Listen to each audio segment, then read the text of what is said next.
Cylinder. ഈ cylinder എന്ന് പറഞ്ഞ ചാപ്റ്റർ, ഈ ഒരു പോർഷൻ എന്ന് പറഞ്ഞാൽ നമ്മൾ നേരത്തെ പറഞ്ഞ കോണിന്റെ അല്ലെങ്കിൽ ഫ്രസ്റ്റത്തിന്റെ എല്ലാം ഒരു ബാക്കിയാണ്. അത് നമ്മൾ മുമ്പ് ഫ്രസ്റ്റം പഠിച്ചില്ലേ, അല്ലെ കോണിക്കൽ ഫ്രസ്റ്റം പഠിച്ചില്ലേ, അത് എന്ന് പറയുന്നത് തന്നെ ഈ പറയുന്ന സിലിണ്ടറിന്റെ തന്നെ ഒരു പ്രത്യേക പോർഷനാണ്. അങ്ങനെയാണ് നമുക്ക് മനസ്സിലാക്കില്ല. അതായത് നമ്മൾ കോണാണ് നമ്മൾ പഠിക്കുന്നതെങ്കിൽ ഒരു കോണിനെ ബേസ് ആറും ഹൈറ്റ് എച്ചും ആയിട്ടുള്ള ഒരു കോണിനെ ഏതെങ്കിലും ഒരു പ്രത്യേക ഹൈറ്റ് എച്ചിൽ വെച്ച് കട്ട് ചെയ്ത് മാറ്റിയാൽ ബാക്കിയുള്ള പോർഷനെയാണ് വിളിക്കുന്നത് ഫ്രസ്റ്റ് എന്ന് വിളിക്കുന്നത്. അപ്പൊ കോണും ഫ്രസ്റ്റും തമ്മിലൊരു ബന്ധമുണ്ട്. ഇനി ഞാൻ പറയാൻ പോകുന്നത് ഈ പറയുന്ന ഫ്രസ്റ്റത്തിന്, അതായത് ഈ ഒരു ഫ്രസ്റ്റത്തിന്റെ റേഡിയസ് നമ്മൾ രണ്ട് ഡിഫറെന്റ് ആണെന്നല്ലേ പറഞ്ഞത്. അതിന് മുകളിൽ ഒരു ആർ റേഡിയസ് ഉണ്ട്, താഴെ ആർ റേഡിയസ് ഉണ്ട്. നമ്മൾ ഇങ്ങനെ ചിന്തിക്കുന്നു, എപ്പോഴെങ്കിലും ഏതെങ്കിലും ഒരു ഫ്രസ്റ്റത്തിന്റെ റേഡിയസുകൾ, ഈ രണ്ട് റേഡിയസുകൾ സെയിം ആയാൽ എന്ത് സംഭവിക്കും? ഈ ഒരു ഫ്രസ്റ്റത്തിന്റെ അപ്പർ റേഡിയസ് R1ഉം ലോവർ റേഡിയസ് R2ഉം സെയിം ആയി കഴിഞ്ഞാൽ ഉറപ്പായിട്ട് അത് എന്ത് ഫിഗർ ആവും? ഒരു സിലിണ്ടർ ആവും. അപ്പൊ ഇവര് മൂന്ന് പേരും തമ്മിൽ എന്തൊക്കെയോ ഒരു ബന്ധമുണ്ട്. അതുകൊണ്ട് തന്നെ അവരുടെ ഇക്വേഷനുകളും സോൾവ് ചെയ്യുന്നതിന് നമുക്ക് എളുപ്പമാണ്. അതായത് ഇക്വേഷനുകൾ ഏതാണ്ട് ഏകദേശമൊക്കെ സെയിം ആണ്. അതൊന്ന് മനസ്സിലാക്കി ചെയ്യുന്നത് അത്ര എളുപ്പമാണ്. അപ്പൊ നിങ്ങൾക്ക് മനസ്സിലാകാൻ വേണ്ടി ഒന്നുകൂടി ഞാൻ പറഞ്ഞുതരാം. ഒരു സിലിണ്ടർ ആണെങ്കിൽ അതിന് അപ്പർ റേഡിയസ് ഉണ്ടാവും, ഒരു ലോവർ റേഡിയസ് ഉണ്ടാവും. ഇനി നമുക്ക് അവിടെ കണ്ടുപിടിക്കേണ്ടത് എന്തായിരുന്നു? അതിന്റെ വോളിയമാണ് കണ്ടുപിടിക്കേണ്ടത്. എങ്കിൽ നോക്കാം ഒരു സിലിണ്ടറിന്റെ വോളിയം എങ്ങനെ കണ്ടുപിടിക്കുന്നത്. ഈ സിലിണ്ടറിന്റെ വോളിയം എനിക്ക് 2-3-4 മെത്തേഡുണ്ട്. അതിൽ ഏറ്റവും എളുപ്പമുള്ളത് നിങ്ങൾക്ക് ഓർത്തിരിക്കാൻ, അതായത് ബൈഹാർട്ട് ചെയ്യാൻ, കാണാൻ പഠിക്കാതെ ഓർത്തിരിക്കാൻ എളുപ്പമുള്ളതായിട്ടുള്ള 1-2 മെത്തേഡ് ഞാൻ പറഞ്ഞത്. അതായത് ഞാൻ മുമ്പേ പറഞ്ഞിട്ടുണ്ട്, ഏതൊരു 3 ഡയമെൻഷൻ ഫിഗറിന്റെ ആയാലും അതിന്റെ വോളിയമാണ് കണ്ടുപിടിക്കേണ്ടതെങ്കിൽ അതിന്റെ ബേസ് ഏരിയനെ അതിന്റെ ഹൈറ്റ് കൊണ്ട് മൾട്ടിപ്പിൾ ചെയ്താൽ നമുക്ക് എന്ത് കിട്ടും? വോളിയം കിട്ടും. സിലിണ്ടറിന്റെ വോളിയം കണ്ടുപിടിക്കാൻ എളുപ്പ വഴി, volume of cylinder is equal to അതിന്റെ ബേസ് ഏരിയ. ഒരു സിലിണ്ടറിന്റെ ബേസ് എന്ന് പറഞ്ഞാൽ എന്താണ്? ഒരു സർക്കിൾ അല്ലേ? ആ സർക്കിളിന്റെ റേഡിയസ് R അല്ലേ? എങ്കിൽ ആ സർക്കിളിന്റെ ഏരിയ എന്ന് പറഞ്ഞാൽ എന്തായിരിക്കും? ഒരു πr² ആയിരിക്കും. അതിന്റെ ബേസ് ഏരിയ എത്രയായിരിക്കും? ബേസ് എന്ന് പറഞ്ഞാൽ സർക്കിൾ അല്ലേ? അതിന്റെ റേഡിയസിന്റെ R ആണെങ്കിൽ ഏരിയ എത്രയായിരിക്കും? πr² ആയിരിക്കും ബേസ് ഏരിയ. ഒരു സെയിം ഹൈറ്റിലെ മുകളിലേക്ക് പോകുന്നത്, ഒരു സെയിം ഹൈറ്റ് മുകളിലേക്ക് പോകുന്ന ഏതൊരു രൂപത്തിന്റെയും വോളിയം എന്ന് പറഞ്ഞാൽ എന്തായിരിക്കും? അതിന്റെ ബേസ് ഏരിയ ഹൈറ്റ് ആയിരിക്കും. എങ്കിൽ ഇൻറ്റു ഹൈറ്റ് ചെയ്താൽ നമുക്ക് എന്ത് കിട്ടും? വോളിയം ഓഫ് എ സിലിണ്ടർ കിട്ടും. ഈസി ആയിട്ട് അതിന്റെ വോളിയം കിട്ടില്ലേ? അത് πr² അതിന്റെ വോളിയം കിട്ടി. ഇത് പഠിക്കാൻ നമ്മൾ നേരത്തെ പറഞ്ഞിട്ടുണ്ട്, ഒരു 2 ഡയമെൻഷൻ ആണെങ്കിൽ ഒരു ബേസ് ലെങ്തിനെ ഹൈറ്റ് കൊണ്ട് മൾട്ടിപ്പിൾ ചെയ്താൽ നമുക്ക് എന്ത് കിട്ടും? ഒരു ബേസ് ലെങ്തിനെ ഹൈറ്റ് കൊണ്ട് മൾട്ടിപ്പിൾ ചെയ്താൽ നമുക്ക് ഏരിയ കിട്ടും. ഇത് മനസ്സിലാക്കിയിട്ടുള്ള കാര്യമാണ്. ഒരു ബേസ് ലെങ്തിനെ ഹൈറ്റ് കൊണ്ട് മൾട്ടിപ്പിൾ ചെയ്താൽ നമുക്ക് ബേസ് ഏരിയ കിട്ടും. അതേപോലെ തന്നെ 3 ഡയമെൻഷനിൽ വരുമ്പോൾ ഒരു ബേസ് ഏരിയനെ നമ്മൾ ഹൈറ്റ് കൊണ്ടാണ് മൾട്ടിപ്പിൾ ചെയ്യുന്നതെങ്കിൽ, ഒരു ബേസ് ഏരിയനെ ഹൈറ്റ് കൊണ്ടാണ് നമ്മൾ മൾട്ടിപ്പിൾ ചെയ്യുന്നത്, നമുക്ക് എന്ത് കിട്ടും? Base area. ഇതാണ് ബേസ് ഏരിയ. ബേസ് ഏരിയനെ ഹൈറ്റ് കൊണ്ട് മൾട്ടിപ്പിൾ ചെയ്താൽ നമുക്ക് എന്ത് കിട്ടും? വോളിയം കിട്ടും. അപ്പൊ ആ രണ്ട് കാര്യം ഓർത്ത് വെച്ചേക്കാം. ഒരു ബേസ് ലെങ്തിനെ ഹൈറ്റ് കൊണ്ട് മൾട്ടിപ്പിൾ ചെയ്താൽ ഏരിയ കിട്ടും, ഒരു ബേസ് ഏരിയനെ ഹൈറ്റ് കൊണ്ട് മൾട്ടിപ്പിൾ ചെയ്താൽ വോളിയം കിട്ടും. ഈ രണ്ട് കാര്യം ഓർത്തിരുന്നാൽ നമുക്ക് ഇതുപോലെ ഈ ക്വസ്റ്റ്യൻസ് ഒക്കെ നമുക്ക് ഈസി ആയിട്ട് കണ്ടുപിടിക്കാൻ പറ്റും. അപ്പൊ നമുക്ക് സാധാരണഗതിയിൽ ഒരു സിലിണ്ടറിന്റെ വോളിയം നമുക്ക് ഈസി ആയിട്ട് കണ്ടുപിടിക്കാൻ പറ്റും. ഒരു സിലിണ്ടറിന്റെ ബേസ് ഏരിയ നമുക്കറിയാം a² അല്ലെങ്കിൽ πr² ആണെന്നും ആ πr² ഹൈറ്റ് കൊണ്ട് മൾട്ടിപ്പിൾ ചെയ്താൽ നമുക്ക് എന്ത് കിട്ടും? വോളിയം ഓഫ് സിലിണ്ടർ കിട്ടും. ഇനി നമുക്ക് കണ്ടുപിടിക്കാനുള്ളത് അതേ സിലിണ്ടറിന്റെ സർഫസ് ഏരിയ. എങ്ങനെയാണ് സിലിണ്ടറിന്റെ സർഫസ് ഏരിയ കണ്ടുപിടിക്കുന്നത് എന്ന് നോക്കാം. ഇതൊരു സിലിണ്ടർ അല്ലേ? അതിന്റെ റേഡിയസ് R ആണെങ്കിൽ അതിന്റെ സർഫസ് ഏരിയ കണ്ടുപിടിക്കണം. അതായത് ടോട്ടൽ സർഫസ് ഏരിയ. എങ്ങനെയായിരിക്കും സർഫസ് ഏരിയ കണ്ടുപിടിക്കുന്നത്?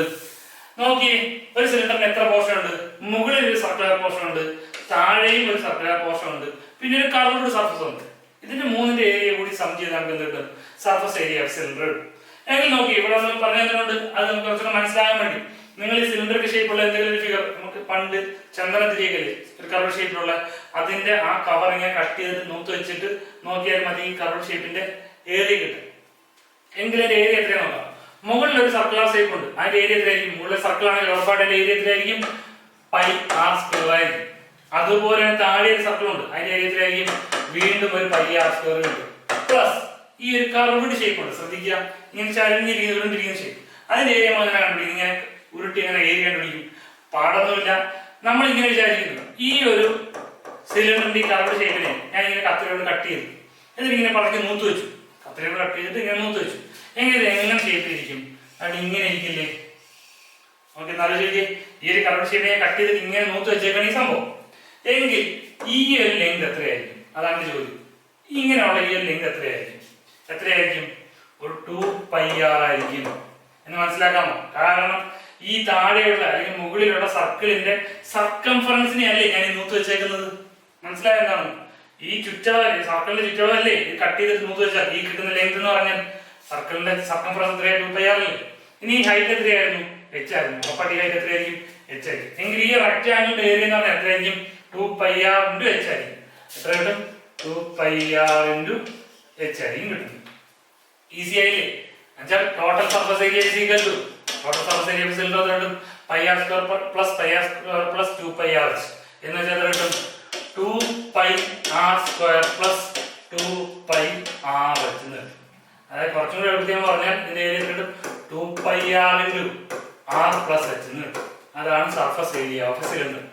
2πr² + 2πr, 2πr × r + h. ഇത് നിങ്ങൾ പഠിച്ചിരുന്നാൽ മതി. ഒരു സിലിണ്ടറിന്റെ സർഫസ് ഏരിയ എത്രയാ? 2πr × r + h ആയിരിക്കും. ഒരു സിലിണ്ടറിന്റെ വോളിയം എത്രയായിരിക്കും? πr² h ആയിരിക്കും. ഇതൊക്കെ കണ്ടുപിടിക്കേണ്ട ഈസി മെത്തേഡ്. നിങ്ങൾ ഓർത്തിരിക്കാൻ വേണ്ടിയിട്ടാണ് ഈ മെത്തേഡ് ഒക്കെ പറയുന്നത്. അല്ലാതെ ഈ മെത്തേഡ് നിങ്ങൾക്ക് എക്സാമിനൊന്നും ആരും ചോദിക്കില്ല. നിങ്ങൾക്ക് ഓർമ്മ നിൽക്കാൻ വേണ്ടി ജസ്റ്റ് ഇതൊക്കെ പറഞ്ഞു തരുന്നേ ഉള്ളൂ. വേഗം നിങ്ങൾ മറന്നുപോയാലും ഒന്ന് കണക്ട് ചെയ്തെടുക്കാൻ വേണ്ടി. അപ്പോ ഒരു സിലിണ്ടറിന്റെ വോളിയം എത്രയായിരുന്നു? πr² h ആയിരുന്നു. അതിന്റെ സർഫസ് ഏരിയ എത്രയായിരുന്നു? 2πr × r + h ആയിരുന്നു. നമുക്ക് ഒന്നുകൂടി ഫിഗറോടെ കഴിഞ്ഞാൽ നമുക്ക് ഈ ഒരു പോർഷൻ നമുക്ക് അവസാനിപ്പിക്കാം. അടുത്ത ഫിഗർ എന്താണെന്ന് നോക്കാം. സ്പിയർ. നമ്മുടെ ഈ ഒരു ടോപ്പിക്കിൽ സെക്കൻഡ് ലാസ്റ്റ് ടോപ്പിക്കാണ് എന്ത്? സ്പിയർ എന്ന് പറയുന്നത്. സ്പിയർ എന്ന് വെച്ചാൽ ഒരു ഉരുണ്ട രൂപം, അതിന്റെ വോളിയം കണ്ടുപിടിക്കും. സ്പിയർ വെച്ചാൽ നമ്മുടെ ഭൂമിയൊക്കെ സ്പെറിക്കൽ ഷേപ്പിലാണെന്ന് പറഞ്ഞിട്ടില്ലേ? അങ്ങനെയാണെങ്കിൽ ആ ഒരു സ്പിയറിന്റെ വോളിയം, നമ്മൾ ക്രിക്കറ്റ് ബോൾ ഒക്കെ എടുത്ത് അങ്ങനെ ഫുട്ബോൾ അതിന്റെ വോളിയം എന്നങ്ങനെ കണ്ടുപിടിക്കാം. നമുക്ക് അതിന്റെ ഇക്വേഷൻ അറിയാം. ഒരു സ്പിയറിന്റെ വോളിയം വെച്ച് എത്രയായിരുന്നു? ഒരു 4/3πr³ ആണ്. ഒരു സ്പിയറിന്റെ വോളിയം വെച്ച് എത്രയായിരുന്നു? 4/3πr³ ആണ്. ഇവിടെ മാത്രം നമ്മൾ ഒരു പവർ 3 വരുന്നത് ഓർത്ത് വെച്ചേക്കാം. സ്പിയറിന്റെ വോളിയം എത്രയാ? 4/3πr³ ആണ്. അതുപോലെ തന്നെ ഒരു സ്പിയറിന്റെ സർഫസ് ഏരിയ വളരെ ഇമ്പോർട്ടന്റ് ആണ്. നമുക്ക് അതിന്റെ വോളിയം പലർക്കും അറിയാം, പക്ഷെ സർഫസ് ഏരിയ ഓഫ് സ്പിയർ അറിയില്ല. ഒരു സ്പിയറിന്റെ സർഫസ് ഏരിയ എത്രയാണ്? 4πr² ആണ് കേട്ടോ. ഒരു സ്പിയറിന്റെ സർഫസ് ഏരിയ എത്രയാ? 4πr². ഇത് നോട്ട് വെച്ചേക്കാം. ഒരു സ്പിയറിന്റെ വോളിയം 4/3πr³ ഉം ഒരു സ്പിയറിന്റെ സർഫസ് ഏരിയ 4πr² ആണ്. അപ്പൊ ഈ രണ്ട് കാര്യം ഓർത്ത് വെച്ചേക്കാം. ഇനി ലാസ്റ്റ് ടോപ്പിക് എന്ന് പറയാൻ സ്പിയറിന്റെ പകുതി, ഹെമിസ്പിയർ എന്ന് പറയും. അപ്പൊ അതിന് മുമ്പ് ആദ്യം നമ്മൾ ബൈഹാർട്ട് ചെയ്തിരിക്കണം. സ്പിയറിന്റെ വോളിയം 4/3πr³ ആണ്. സ്പിയറിന്റെ സർഫസ് ഏരിയ പറഞ്ഞാൽ 4πr² ആണ്. സ്പിയറിന്റെ സർഫസ് ഏരിയ 4πr² ആണ്. നമ്മൾ ലാസ്റ്റ് ടോപ്പിക്കിലേക്ക് പോകാം. ഹെമിസ്പിയർ. ഹെമിസ്പിയർ എത്രയാണെന്ന് നോക്കാം. ഒരു ഹെമിസ്പിയർ ആണെങ്കിൽ ഒരു സ്പിയറിന്റെ നേരെ പകുതി. സ്വാഭാവികമായിട്ടും വോളിയം ഓഫ് എ ഹെമിസ്പിയർ എത്ര കിട്ടും? വോളിയം ഓഫ് എ ഹെമിസ്പിയർ എത്ര കിട്ടും? സ്പിയർ ആണെങ്കിൽ 4/3πr³ ആണ്. 4/3πr³ ആണ്. ഹെമിസ്പിയർ ആകുമ്പോഴോ അതിന്റെ പകുതി 4/3πr³ പകുതി, വോളിയം പകുതിയല്ലേ? എങ്ങനെ എത്ര കിട്ടും? 2/3πr³. നമ്മൾ സർക്കിളും സെമി സർക്കിളും പറയുന്ന തന്നെ സ്പിയറും ഹെമിസ്പിയർ അതിന്റെ വോളിയത്തിന്റെ പകുതി എത്ര കിട്ടും? 2/3πr³. അതവിടെ നിൽക്കട്ടെ. ഇനി നമുക്ക് അടുത്ത കണ്ടുപിടിക്കാം surface area of a hemisphere. എങ്കിൽ സർഫസ് ഏരിയ എത്ര കിട്ടും? ഇവിടെയാണ് നമുക്ക് കുറച്ചൊക്കെ കിട്ടുന്നത്. Surface area of a sphere നമുക്കറിയാമായിരുന്നു എത്രയായിരുന്നു? 4πr². അതായത് ഉരുണ്ട ഷേപ്പിലുള്ള ഫുള്ള് സർഫസിന്റെ ഏരിയ എത്രയായിരുന്നു? 4πr² ആയിരുന്നു. എങ്കിൽ ആ ഉരുണ്ട ഷേപ്പിന്റെ പകുതി ഇവിടെ ഉണ്ട്. എങ്കിൽ എത്ര കിട്ടും? 2πr² കിട്ടും. ശ്രദ്ധിച്ചോ, ഈ ഉരുണ്ട ഷേപ്പിലുള്ള മൊത്തം സർഫസിന്റെ ഏരിയ എത്രയായിരുന്നു? 4πr² ആയിരുന്നു. എങ്കിൽ അതിന്റെ പകുതി എത്ര കിട്ടി? 2πr² ആയി. പക്ഷെ അത് മാത്രമല്ല സർഫസ് ഏരിയ, ഇനി എക്സ്ട്രാ സർഫസ് കൂടി ഉണ്ട്. എന്തായിരുന്നു? ഇതിനെ കട്ട് ചെയ്ത് കളഞ്ഞപ്പോൾ അടിയിൽ ഒരു സർക്കിൾ നമുക്ക് കിട്ടില്ലേ? നേരെ കറക്റ്റ് ആയിട്ട് സർക്കിൾ അല്ലേ കിട്ടുന്നേ? ഇങ്ങനെ സർക്കിളിലെ ഈ ബോട്ടം വ്യൂ നോക്കി കഴിഞ്ഞാൽ കറക്റ്റ് സർക്കിൾ കിട്ടില്ലേ? റേഡിയസ് എന്തായിരിക്കും? 6 ആയിരിക്കും. എങ്കിൽ ആ ഒരു സർക്കിളിന്റെ കൂടി ഈ ഒരു സർക്കിളിന്റെ കൂടി ഏരിയ നമ്മൾ കണ്ടുപിടിക്കണ്ടേ? ആ സർക്കിൾ ഏരിയ എത്രയായിരിക്കും? ഒരു πr² ആയിരിക്കും.